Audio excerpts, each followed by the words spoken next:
યાત્રાધામ વીરપુર ખાતે આગામી રવિવારે લોહાણા સમાજનું મહાસંમેલન યોજાશે। અખિલ ગુજરાત લોહાણા સમાજનું આગામી 29 સપ્ટેમ્બરના રોજ વીરપુર જલારામ મંદિર ખાતે એક મહાસંમેલનનું આયોજન થવા જઈ રહ્યું છે। આ સંમેલનમાં કયા કારણસર યોજાઈ રહ્યું છે તે અંગે અખિલ ગુજરાત લોહાણા સમાજના નિર્વાચિત પ્રમુખ જીતુભાઈ લાલે આજે એક પત્રકાર પરિષદ યોજીને જણાવ્યું હતું કે સમગ્ર ભારતમાં ક્યાંય પણ લોહાણા વસ્તુ હોય તો એ મૂળ ગુજરાતનો જ હોય છે અને આવા સમાજનું પ્રતિનિધિત્વ માટે યુવાનોનું એક મજબૂત સંગઠન હોવું જોઈએ। સમાજના લોકોને પડતી મુશ્કેલીઓને સાંભળી શકે તેવું નિવારણ લાવી શકે। આ સંમેલનમાં સમગ્ર ગુજરાતભરમાંથી હજારો રઘુવંશી એકઠા થવાના છે અને આ પ્રકારનું આટલું વિશાળ સંમેલન લોહાણા સમાજ પહેલીવાર યોજવા જઈ રહ્યું, જેમાં સમાજના રાજકીય, સામાજિક અને ધાર્મિક સંસ્થાના આગેવાન ઉપસ્થિત રહી સમાજને માર્ગદર્શન પૂરું પાડશે। જેકેએસની ગુજરાતી સાથે ભાગેશ ડુબરિયા, વીરપુર।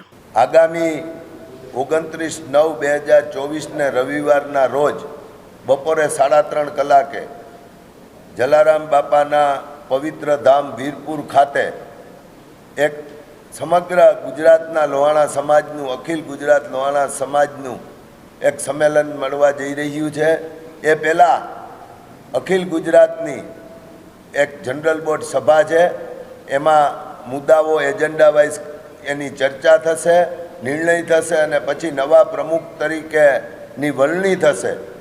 એ સંમેલન છે, એ વરણી બાદ એ સંમેલન પહેલીવાર ગુજરાતમાં થઈ રહ્યું છે, જેમાં હજારોની સંખ્યામાં સમગ્ર ગુજરાતમાંથી લોહાણા જ્ઞાતિના સૌ ભાઈઓ, બહેનો, બાળકો ઉપસ્થિત રહેવાના છે અને આ સંમેલનની અંદર સમાજને ભવિષ્યમાં કેવી રીતે આગળ લઈ જાવો, સમાજને એક તાંતણે બાંધી અને વિશ્વભરમાં સમાજની ઓળખાણ રહીએ અને વિશ્વની સંસ્થા સાથે મળી અને સમાજ કામ કરે, એના માટેના પ્રયાસો છે।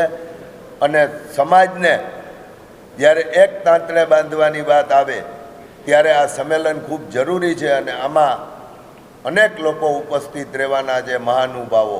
અને એમાં સર્વે ગુજરાતના લોહાણા જ્ઞાતિના ભાઈઓ બહેનોને હું ફરીથી આ તકે મીડિયા સમક્ષ આમંત્રણ આપું છું કે આપ ખૂબ મોટી સંખ્યામાં ઉપસ્થિત રહો। ગુજરાતના બધા મહાજનો રહેવાના છે અને ખાસ વીરપુર લોહાણા મહાજનનો હું અહીં આભાર માનું છું કે એમને આ જલારામ બાપાના ધામમાં આ સંમેલન કરવા માટેની સહમતિ આપી, અમને ખંભે ખંભા મિલાવી અને નરેશભાઈ અને પ્રમુખ શ્રી રસિક બાપાએ પણ આશીર્વાદ આપેલા છે અને જલારામ બાપાના આશીર્વાદ માટે અમે પહેલાં પણ ગયા હતા, હજી પણ સંમેલન પહેલાં આશીર્વાદ લેશું જલારામ બાપાના અને જલારામ બાપાને પ્રાર્થના કરશું કે જ્ઞાતિની એકતા જળવાઈ રહે અને જ્ઞાતિને આ બંને સંસ્થાઓને સાથે લઈને ચાલશું। ટેકનિકલી કોઈ પ્રોબ્લેમ હશે તો નવી સંસ્થાની રચના કરશું, પણ સમાજ કેવી રીતે